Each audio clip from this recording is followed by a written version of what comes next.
¿Quién eres cuando nadie te observa? Esa es una pregunta que muchos repiten, pero pocos comprenden en su verdadera profundidad. Desde jóvenes, escuchamos que debemos ser íntegros, que nuestra palabra debe tener peso, que nuestros actos deben reflejar principios y valores. Se nos enseña que la integridad es una virtud esencial, el pilar sobre el que se construyen la confianza y el respeto.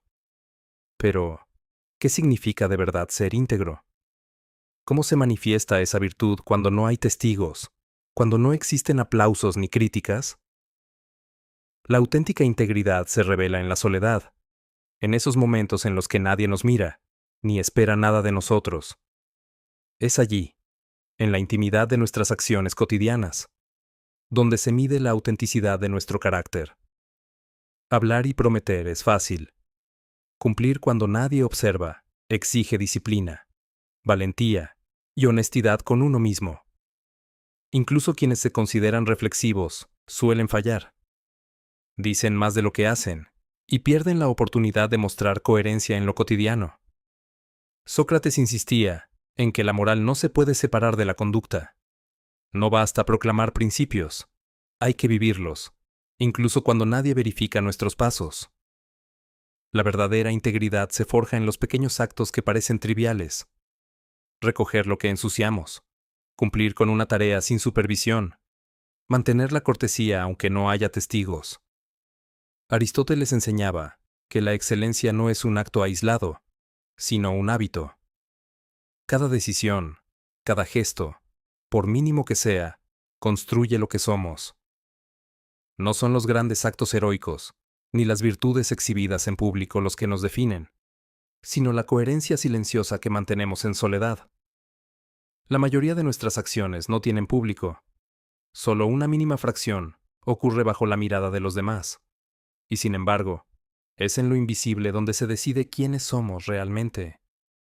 De ahí que la pregunta, ¿quién eres cuando nadie te mira?, sea más decisiva que cualquier elogio o crítica. Kierkegaard afirmaba que la verdadera individualidad surge al enfrentarse a uno mismo, sin distracciones sociales. Conocerse en soledad, confrontar debilidades, dudas y motivaciones íntimas, es una tarea ineludible si queremos autenticidad. Hoy, la integridad no solo se prueba en la vida real, también en el terreno digital. La sociedad premia la imagen pulida, el disfraz perfecto. En redes sociales, esa máscara se convierte en una segunda piel. Muchos terminan esclavos de la imagen que proyectan, y no de la persona que son. Los fragmentos que compartimos en línea rara vez muestran la totalidad de nuestra vida, solo un escaparate cuidadosamente editado. La paradoja es que, mientras más buscamos mostrar perfección, más nos alejamos de lo que realmente somos. La satisfacción de los likes y los comentarios dura apenas segundos, y después quedamos otra vez solos, frente a nosotros mismos. Esa es la prueba definitiva. ¿Cómo actuamos cuando no hay espectadores ni aplausos? Cuando nadie observa, nos enfrentamos a nuestra verdadera naturaleza. Adoptamos máscaras de fuerza, éxito o amor, pero en soledad esas máscaras caen y aparece nuestra vulnerabilidad. Queremos vivir como si nuestra vida fuese digna de una película, pero incluso en el cine solo se muestran momentos extraordinarios, nunca las rutinas o los silencios cotidianos. En redes sociales, repetimos ese patrón, compartimos lo que parece interesante, ocultamos lo común. Creemos que lo ordinario nos hace insignificantes, cuando en realidad la vida está hecha de esos instantes sencillos. Esa comparación con modelos irreales genera agotamiento mental, pues nos medimos frente a perfecciones inalcanzables. Dostoyevsky advertía que engañarse a sí mismo es la peor mentira. El hombre que escucha sus propias falsedades llega a un punto en que ya no distingue la verdad, y pierde respeto tanto por sí mismo como por los demás. La pregunta vuelve entonces, ¿quién eres en soledad, cuando no hay juicios externos, ni máscaras que sostener? Esa respuesta determina la coherencia de nuestra vida. Rodeados de otros, modulamos palabras y gestos para evitar el rechazo. Aristóteles decía que somos animales políticos, seres que necesitan de la comunidad. Cada sonrisa o silencio es, en parte, un acto de negociación con la percepción de los demás. Pero esa adaptación constante moldea también nuestros pensamientos y deseos, hasta el punto en que confundimos lo que mostramos con lo que realmente somos. La soledad ofrece un terreno distinto. Allí no hay expectativas ajenas, ni roles sociales, solo la voz de la conciencia. La forma en que actuamos en ese espacio determina la calidad de vida que llevamos. Kant recordaba que la moral auténtica no depende de la mirada de otros, sino del deber hacia uno mismo. Cuando vivimos buscando validación externa, creamos una brecha entre la vida pública y la interior. Esa incongruencia erosiona la estabilidad emocional y destruye la autoestima. Desde la infancia aprendemos a buscar aprobación, y según el tipo de apego que formamos, podemos llegar a necesitar constantemente la validación ajena para sentirnos dignos de amor. Esto no siempre es negativo. Un padre, una madre, un esposo, ajustan sus actos pensando en el bienestar de quienes aman. La clave está en el equilibrio. Si toda nuestra identidad se basa en lo que los demás piensan, terminamos siendo vulnerables, moldeados por modas y tendencias pasajeras. En cambio, cuando aprendemos a aprobar nuestras propias acciones, más allá de la opinión ajena, alcanzamos madurez emocional. Si no logramos ese punto, la soledad deja de ser introspección y se vuelve un espejo doloroso que refleja carencias e inseguridades. Y muchas veces, para escapar de ese vacío, buscamos refugio en distracciones, redes, videojuegos, entretenimiento o sustancias. Ese intento de llenar el vacío con estímulos externos solo posterga la verdadera tarea, el autoconocimiento y la coherencia entre lo que pensamos, sentimos y hacemos. Schopenhauer señalaba que la evasión y la ilusión son tentaciones naturales, pero que la verdadera fortaleza surge al confrontar de frente nuestra propia voluntad y deseos. La dependencia de la opinión ajena condiciona nuestra libertad. Si actuamos solo para complacer, nuestras decisiones dejan de ser auténticas y se convierten en concesiones que nos alejan de nuestra verdadera intención. La libertad, entendida como la capacidad de vivir, de acuerdo con la propia razón y los propios valores, depende del respeto por uno mismo. Kant lo expresó con claridad. La autonomía moral no surge de la aprobación social, sino de la obediencia a principios que la razón reconoce como válidos. La coherencia entre lo que mostramos en público y lo que hacemos en privado constituye uno de los pilares de la salud emocional.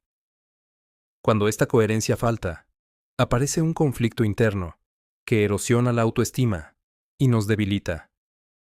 Aristóteles, en su Ética a Nicómaco, recordaba que la virtud no es apariencia, sino hábito que refleja excelencia en todos los ámbitos de la vida.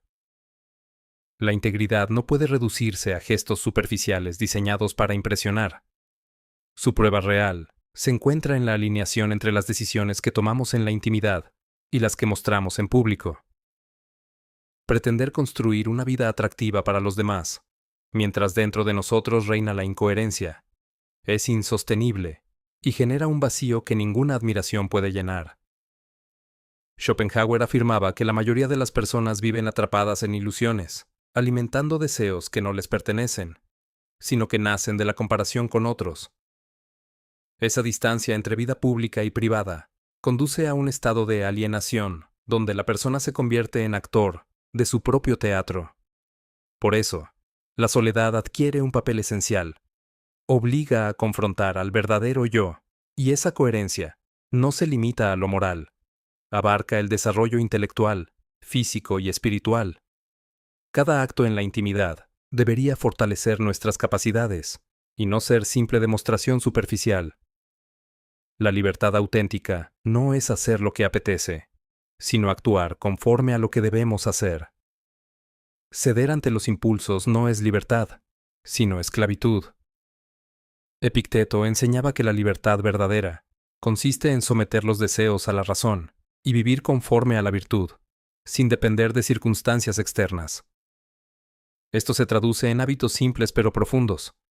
Levantarse con disciplina, estudiar con atención, ejercitar el cuerpo, mantener la mente alerta.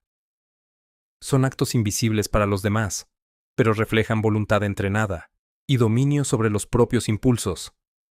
El hábito de la autoobservación en soledad refuerza nuestro autocontrol. Cuidar la mente y el cuerpo, dedicar tiempo al estudio y a la reflexión, puede no traer aplausos inmediatos, pero construye dignidad y respeto propio. Escritores que perfeccionan su obra sin reconocimiento, científicos que investigan sin apoyo, atletas que entrenan sin público. Todos ellos son ejemplos de la coherencia que nace en lo privado. La diferencia con quienes dependen de la validación externa está en la fuente de motivación. Los primeros actúan desde la voluntad consciente, los segundos desde el deseo de impresionar. Cuando lo que mostramos no coincide con lo que somos, nace la frustración, la insatisfacción y la sensación de futilidad. La decepción más profunda no proviene de la incomprensión de los demás, sino de la certeza de habernos traicionado a nosotros mismos. Carl Jung, en su conferencia El significado de la psicología para el hombre moderno, explicaba que los grandes acontecimientos históricos son, en realidad, menos importantes que la vida interior del individuo. Según él, es en la subjetividad y en las experiencias personales donde se gestan las transformaciones que realmente moldean el curso de la historia. Jung lo expresaba con contundencia. Los grandes eventos del mundo son, en el fondo, insignificantes. Lo esencial es la vida del individuo, porque es ahí donde ocurren las verdaderas transformaciones. Todo el futuro y toda la historia de la humanidad no son más que la suma de esas fuentes ocultas que nacen en cada persona. En nuestras vidas más privadas, no solo somos testigos pasivos de nuestra época, también somos sus creadores. Cada uno de nosotros hace su tiempo y su historia, y lo que decidimos en soledad se convierte en el material del que está hecho el mundo. Así, la pregunta que lo atraviesa todo sigue en pie. ¿Quién eres cuando nadie te observa? Porque la respuesta no solo da forma a tu vida personal, sino que también se convierte en la huella invisible que dejas en el tejido de la historia.